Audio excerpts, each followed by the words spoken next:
Welcome to the Mike and JD Show YouTube channel. Thank you for being here. I want you to do me a big favor before you check out this clip. I want you to hit the like button. I want you to throw in a comment and make sure you're a subscriber to this channel. And then I want you to share this video with your friends. Help us defeat the algorithm. And then if you like this content and you appreciate this content, please head over to patreon.com/the Mike and JD Show and support the show. That is how we actually get funded to be able to do this. So we thank you very much for being here. And now enjoy the clip. PW Insider saying Cody versus Rock and Roman at SummerSlam to unify both world titles again. That's PW Insider, so we'll see where that goes. But so last night on SmackDown, Cody Rhodes came out to confront Roman Reigns, and basically he was going to make his decision whether or not he was going to face Seth at WrestleMania or he's going to face Roman at WrestleMania. And by now, I'm sure you guys have all heard and have all read or seen the clip. You know, he said that he's going to be challenging Roman for that title eventually, but it won't be at WrestleMania. And he then introduced The Rock, and The Rock comes out, and the show goes off the air. The Rock completely cuckolded Cody Rhodes. And I do have a quote from Dave Meltzer from his message board that I said, this is from Dave on the message board. In regards to the situation, and Dave will probably be on Wrestling Observer Radio later, but he said, Dwayne pushed super hard for it. Read last week's issue and this week's. The card changed when Punk and Brock were all out and all the dominoes fell. Dwayne already wanted it, and they felt they needed it now as well. They felt it was better to change the news flow away from Vince. And boy, I have not seen anybody talk about Vince this morning. They're all talking about Rock and Cody, and people are pissed. Cody was the plan. Dwayne was going to face him later, maybe in next year's Mania, maybe Saudi. Shit happens with Vince and Punk. The Vince thing ends up worse than they thought, and they changed the plan. I literally didn't know until yesterday that it could change, and then I was told it's under lock. But but 100% it was Punk versus Seth and Cody versus Reigns until Punk got hurt. That's pretty crazy. So essentially, because of the Vince news and Brock being off WrestleMania and Cody being, and CM Punk being off WrestleMania, The Rock alphaed his way back in and pushed Cody out of the main event, and now he's going to get it. And he's going to get the main event World Heavyweight title match against Roman Reigns night 2 at WrestleMania. Cody is not. and the WWE universe is not happy about this. Dobby says 200,000 plus dislikes on the video. I actually think they pulled the YouTube video down, Dobby. Maybe you can look at that, but I'm pretty sure they pulled the YouTube video down because it got such a negative reaction. This is this is pretty crazy. Like, look, like, what match am I most interested in? It's The Rock versus Roman Reigns. I'm also 40, and I grew up with The Rock, and I love The Rock. I like all his movies. I like when he wrestles. I know, look, he's not a, slap the thigh, kick, 1,000 kickouts, all that stuff, moonsault through a table, the Canadian Destroyer. Yeah, I know he doesn't do those, but I like him. He's awesome. And Joe Lanza said it best on the flagship. The moment that The Rock re-enters the wrestling business, he's automatically the biggest star in wrestling, and he's going to get the biggest push. And he is. He's a bigger star than Roman Reigns, bigger than Cody. Rock and Roddy, the two biggest stars. This is the biggest possible match to make. Here's the problem. Cody won the Royal Rumble. And so now, without a very good explanation, they just pivoted over to The Rock versus Roman Reigns. If they wanted The Rock should have won the Royal Rumble, and we wouldn't be having this discussion. People would still be mad, but we wouldn't be having the discussion.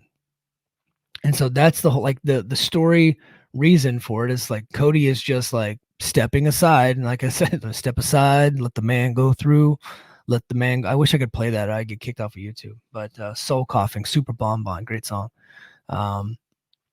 And so, yeah, I mean, I like the match, don't get me wrong, but man, the way that they got there just didn't make a ton of sense to me.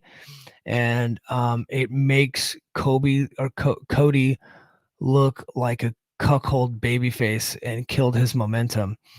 And that's the shitty part of it, because they actually had, like, Cody is like this super babyface, and they got Seth as a super babyface. CM Punk, who just got hurt, was a great babyface. Sami Zayn and Kevin Owens are great babyfaces, and all getting great push. They're all selling T-shirts, and they're selling tickets, and all this stuff, and now Punk gets hurt, and Seth gets hurt, and Cody Rhodes gets cuckolded. Like I don't know that there's like he's gonna be able to come back from that. Like he's talented enough to where he might, but I don't think whatever momentum he had going into this year, I think they cut the legs off from under him. I really do. Um, they could have just done 2 main events with Roman. And honestly, they probably would have sold more tickets that way. Night 1, Cody versus Roman. Night 2, Rock versus Roman. Cody wins night 1, Roman wins night 2. I that's the move. Or instead of doing what they did, like Seth has been trying to tug on Cody's heartstrings and work him with these videos and with these promos he's been cutting about how his title is the Ric Flair title, is the Dusty Rhodes title, and that Roman's is Ultimate Warrior, Hogan, and Sid. And I thought those were very effective promos and very effective videos. It could have just been like, you know what, that worked. Yeah. He could have just said, you know what, Seth, you're right. Yeah. Fuck the Roman Reigns title. Like that would have made more sense as opposed to, no, your manipulation didn't work, Seth. I still want Roman, but I'm going to let Rock have my spot.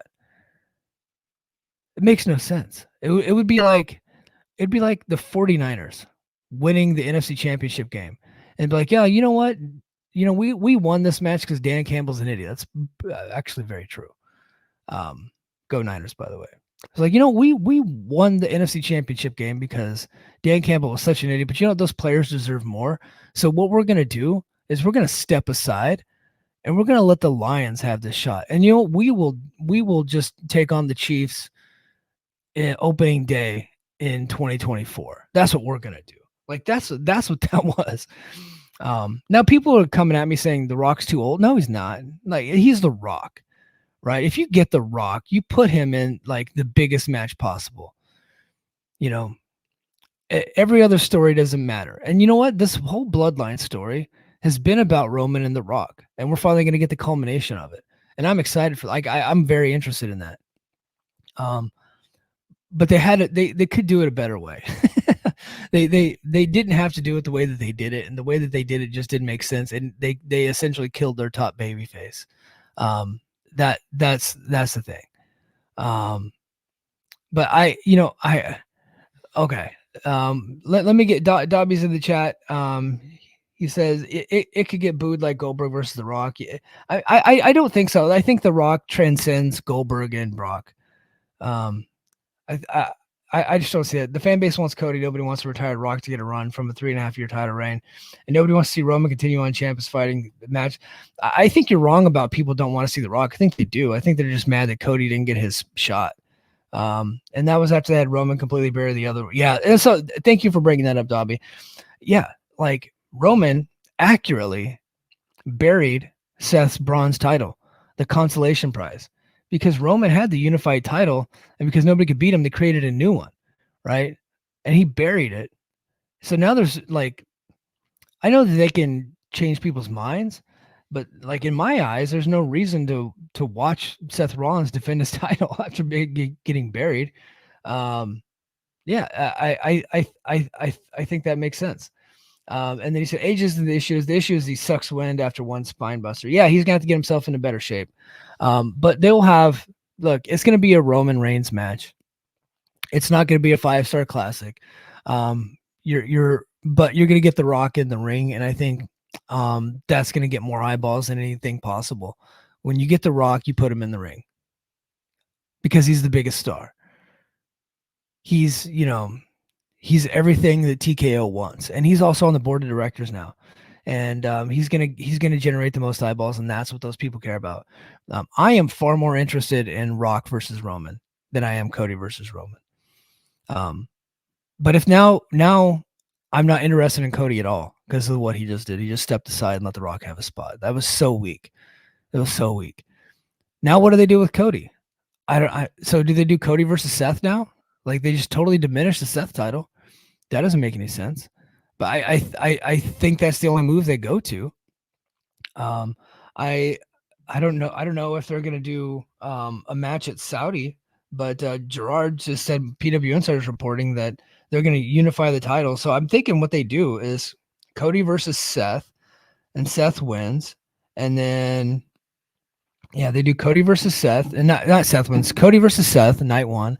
Cody wins. Roman defeats The Rock, night two. And then what Gerard was saying, according to PW Insider, they unify the belts, which is so weak. We've already unified the belts, but looks like they're going to do a unification match at SummerSlam to eventually have Cody finish his never-ending story. We'll bring in Falcor, we'll bring in Atreyu. Shout out Chad Gilbert, Newfound Glory guitarist, battling cancer. He got a shout out from CM Punk on Raw on Monday. Good for him. So the reason why I bring up Newfound Glory is because they did a really good cover of Never Ending Story. And again, I would play that right now, but I would get kicked off of YouTube. So, but this is it's a big victory for WWE to get The Rock in the main versus Roman in the main event of WrestleMania, but they really fucked up by killing Cody's momentum. They did, because now they're down a babyface, and The Rock's only going to be around for one night. He's not going to be around for an extended period of time. So they sacrificed Cody. Well, Cody's going to be able to do the rest of the year to get that one night pop for The Rock, because of the way they handled it. It's wild. And then we'll end on this. Dobby brings up a good point. So why would anybody believe that Cody's actually going to win at SummerSlam when they've already pulled the rug out twice at Mania? Yeah, they pulled the rug twice. They pulled the rug out from everybody whenever he wrestled Drew McIntyre at Clash of the Castle too, right? And then they pulled the rug out whenever everybody thought he was going to, when Sami Zayn was going to win in Montreal last year. Like, this is like an ongoing thing, but I think that's the storyline that they're telling. And then when he does eventually lose, that's supposed to be the big moment. So people are going to go into it, not believe. And that's going to be the difficult part, is, are people going to stick around that long to want to watch the storyline play out? Are they going to have that kind of patience? I don't know. It's going to be crazy. So sorry for you TNA fans that are only here for TNA talk. But this is my show. I can talk about whatever I want. And I just had to get this Cody stuff off my chest because I watched SmackDown this morning, right before we recorded. So, and this is like, taking over the news cycle. But the Vince stuff is coming back, and when more stuff breaks, I'll hit up a Patreon and do a breaking news audio, or I'll hit up YouTube and do some breaking news there. But we will continue covering that story too. But I thought this was important enough to talk about. And I do appreciate everybody being in the chat tonight. Thank you, Dobby. Thank you, Nanza. Thank you, Gerard. Thank you, all the Patreon subscribers, for supporting the show. Patreon.com/The Mike and JD Show. Guys, that's going to do it for me this week on. Oh, let me go back to my Brace for Impact. That's going to do it for me on Brace for Impact this week. Thank you for being here. We'll be back next Saturday morning. And until next time, mahalo.